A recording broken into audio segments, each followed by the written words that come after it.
Você já sentiu aquele calafrio ao ler as palavras enigmáticas de Gênesis 6:4? Naqueles dias havia nefilins na terra, e também depois, quando os filhos de Deus possuíram as filhas dos homens e elas lhes deram filhos. Estes foram os valentes que houve na antiguidade, os varões de fama. A Bíblia menciona gigantes, seres híbridos, violência que corrompeu o mundo inteiro, mas para abruptamente, deixando um vazio que ecoa por milênios. Existe, porém, um livro que não para aí.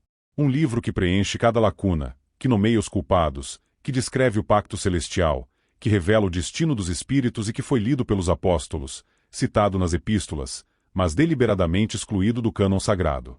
Esse livro é o de Enoque, um texto tão antigo que circulou antes mesmo do dilúvio, escrito por um homem que não provou a morte, que andou com o Criador e foi levado aos céus em carne e osso.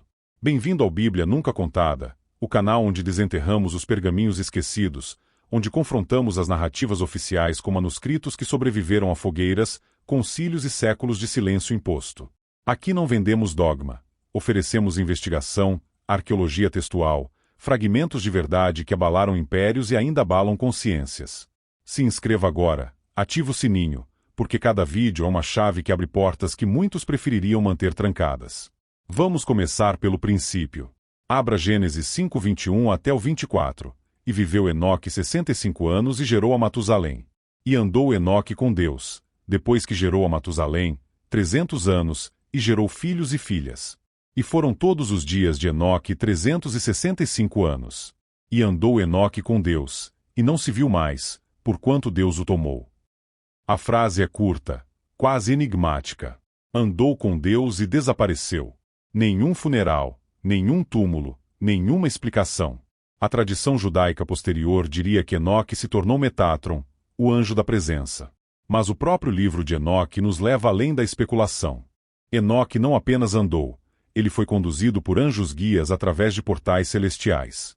Ele atravessou 7 camadas de céu, cada uma mais gloriosa e aterrorizante que a anterior. No primeiro céu viu depósitos de neve, orvalho e ventos aprisionados. No segundo céu encontrou os anjos caídos, acorrentados em trevas, aguardando o julgamento, chorando por um perdão que não viria. No terceiro céu descobriu o paraíso oriental, árvores que nunca perdem folhas, rios de leite, mel, vinho e óleo, e a árvore da vida, cujos frutos conferem imortalidade aos justos. No quarto céu observou o curso do sol e da lua, carruagens de fogo puxadas por querubins, estrelas que cantam hinos ao Criador. No quinto céu viu os Grigori, os vigias que abandonaram seus postos, agora prisioneiros em um deserto de fogo. No sexto céu encontrou 7 bandos de anjos luminosos, arquitetos do cosmos, registradores de todas as ações humanas. E finalmente, no sétimo céu, aproximou-se do trono de glória, rodeado por ofanins de olhos incontáveis, serafins de 6 asas flamejantes, e o próprio ancião de dias, cuja vestimenta é mais branca que a neve e cujo cabelo mais puro que a lã. Mas antes de ascender, Enoque testemunhou a origem do caos. Volte ao capítulo 6 do seu livro de Enoque. Os filhos do céu, anjos de alta patente, observavam as filhas dos homens. A beleza humana os inflamou. Semiasa, o comandante, temeu agir sozinho. Propôs um pacto coletivo. 200 vigias jurariam no Monte Hermon descer à terra, escolher esposas e gerar descendência. O juramento foi selado com maldição mútua. Quem recuasse seria amaldiçoado para sempre. Azazel ensinou aos homens a forjar espadas, facas, escudos e couraças. Às mulheres revelou a arte da maquiagem, tinturas, pedras preciosas e encantamentos. Armax ensinou feitiçaria com raízes e plantas.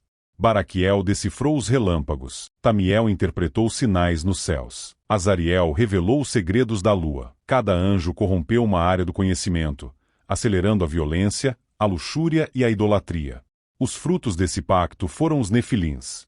Gigantes de 3.000 covados, seres de apetite insaciável.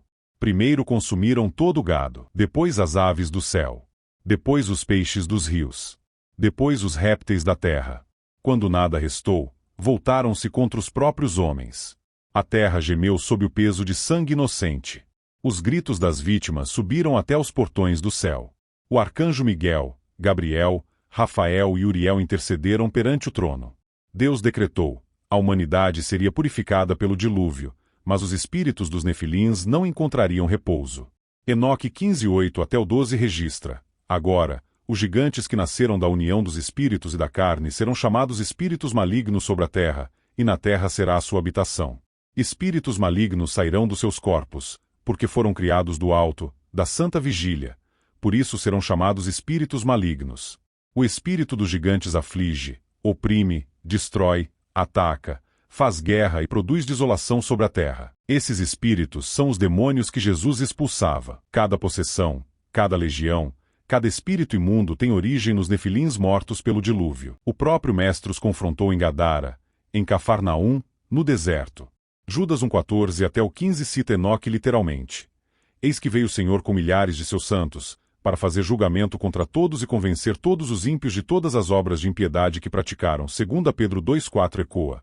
Deus não perdoou aos anjos que pecaram, mas, havendo-os lançado no inferno, os entregou às cadeias da escuridão, ficando reservados para o juízo. A linguagem é idêntica à de Enoque. Os essênios de Qumran guardavam 11 cópias do livro, mais do que vários textos canônicos. A Igreja etíope ainda o considera inspirado. Por que o Ocidente o baniu?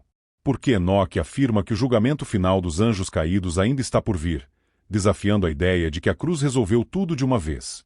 Mas Enoque não é apenas cosmologia sombria.